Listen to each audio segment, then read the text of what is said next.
When are we getting the next episode of Steel Ball Run is what everyone is asking right now. So the last few days have been kind of crazy with a lot of misinformation going around. You had the Netflix Chili account replying to someone saying it's going to be weekly, but then deleting their comment shortly after. And now you have a new interview with the anime's director, Yasuhiro Kimura, which took place after the premiere of the first episode, and said that he doesn't know when we'll see the next episode and wants to see it himself. And this comment specifically from Kimura has been getting extrapolated into pretty sensational headlines and is just getting a lot of attention, especially from people doom posting and who might see him as the sole issue. Although he says right after this in that same interview that production is going smoothly, despite the anime currently being on hiatus from what we could tell right now. So when the animation director says that he doesn't know when we'll see the next episode, I really don't think he's saying that he doesn't know when they'll be finished with their work or that they're in development hell, just that he doesn't know when it will be released for everyone. Because since JoJo has become a Netflix exclusive show, after they're done animating, it then has to be dubbed in 14 different languages and is still ultimately up to Netflix when to be released, and no one seems to acknowledge how much time that takes. So Steel Ball Run is still in full production, but it's not like they had already been making episodes for years like people seem to think.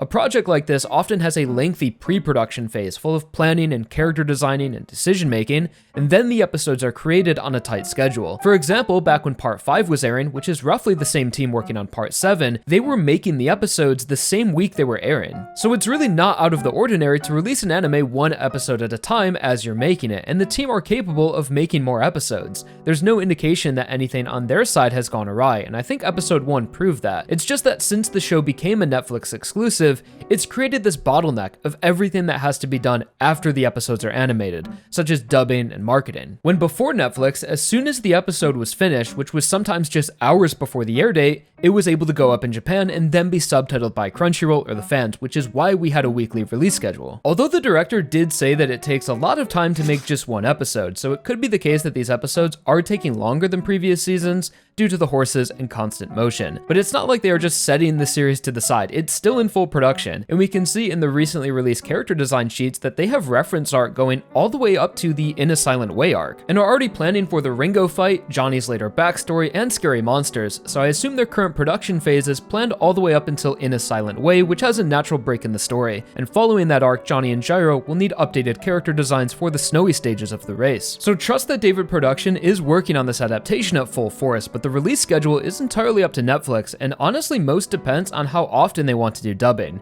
If they schedule all of the actors to do one episode at a time like they did for episode 1, it will most likely release very slowly. But if they have the VAs record 10 or 12 episodes at a time, then they have the options to do a batch release or a staggered weekly release. So just imagine how long it could take to record and mix the voice lines for over 100 VAs when you consider all the languages. Which is why I had suspected that it could be months before we get new episodes, which of course isn't ideal, but could be the reality of the situation and is an unfortunate trade-off for making the series more accessible globally. But if they wait too long, what feels like a special moment right now could be a blunder in hindsight and result in the same issues as Stone Ocean, with people losing interest over time due to sporadic releases. But on the side of hope, Steel Ball Run will be featured on stage at Anime Japan in just a few days now, so there is the potential that they announce future episodes or show more of what's to come, so stay tuned on the channel.